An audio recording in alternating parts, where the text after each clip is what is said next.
You look at the states that give more money to the federal government than they get back.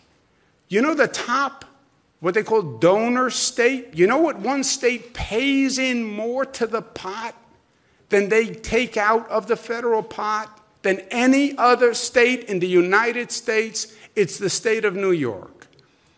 New York pays more every year, $29 billion more than they take back. You know the second state? New Jersey, Massachusetts, Connecticut, California. Every year they contribute more to the federal pot. You know who takes out more than they put in from that pot? You know whose hand goes in deeper and takes out more than they put in? Virginia, Maryland, Kentucky, Alabama, Florida. Those are the facts. Those are the numbers. The great irony is the conservatives want to argue against redistribution of wealth. Why should you take money from the rich and give it to the poor? That's exactly what you are doing. That is exactly what you have done every year. So it's only redistribution unless you wind up getting more money. Then it's fine. Then it's not redistribution. Take from the rich, give to the poor. That's redistribution. Yes, unless you're the poor. Senator McConnell, Senator Scott, because you were the ones who have your hand out. You are the ones who are taking more than others. Redistribution, you're against it. Except when the richer states give you more money every year. And then the great hypocrisy. They actually made the redistribution worse. When they passed 3 years ago a provision ending what's called state and local tax deductibility, that didn't level the playing field. What they did was they took the states that were already paying more money into the federal government, the quote-unquote richer states, and they increased the money they were taking from the richer states. They took another $23 billion from California, another $14 billion from New York, New Jersey, Massachusetts, Illinois, Connecticut.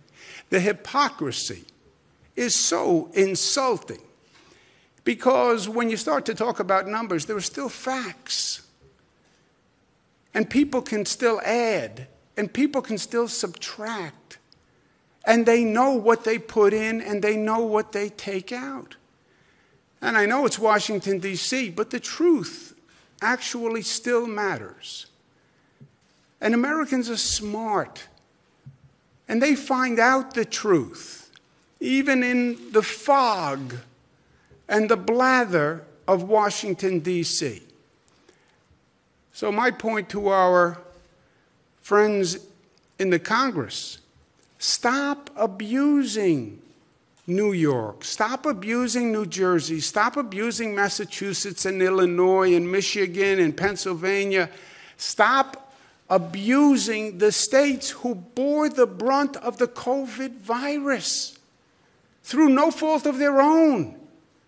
Why did New York have so many cases? It's nothing about New York. It's because the virus came from Europe and no one in this nation told us. We were told the virus is coming from China. It's coming from China. Look to the West. Yeah, well, they missed it. We were looking to the West. It came from the East. The virus left China, went to Europe. 3 million Europeans come to New York, land in our airports, January, February, March, and bring the virus. And nobody knew. It was not New York's job. We don't do international global health. It didn't come from China. It came from Europe. And we bore the brunt of it. And now you want to hold that against us because we bore the brunt of a national mistake? And because we had more people die, we lost more lives? You want to now double the insult and the injury by saying, well, why should we help those states? Those states had more COVID deaths. That's why you're supposed to help those states, because they did have more COVID deaths. And this is the United States. And when one state has a problem, the other states help. I was in the federal government for 8 years. When Los Angeles had earthquakes, we helped. When the Midwest had the Red River floods, we helped. When Florida had Hurricane Andrew, we helped. When Texas had floods, we helped. When Louisiana had Hurricane Katrina, we helped. We didn't say, well, that's Louisiana's fault. They had the hurricane. Well, that's Texas's fault. They had the floods. It was nobody's fault. And we were there to help because that's who we are. And that's what we believe. What happened to that American spirit? What happened to that concept of mutuality? You know, there is still a simple premise that you can't find in a book, and Washington hasn't written regulations for, called doing the right thing. There's still a right thing in life. The right thing you feel inside you. The right thing is a calibration of your principle and your belief and your soul and your heart and your spirit. And we do the right thing in this country. Not because a law says do the right thing, but because we believe in doing the right thing.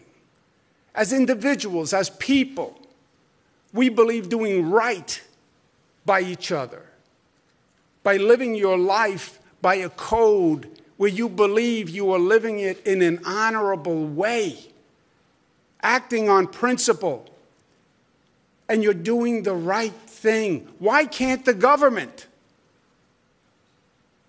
why can't the Congress reflect the right thing principle that Americans live their life by? Pass a piece of legislation that is honorable and decent and does the right thing for all Americans. Why is that so hard?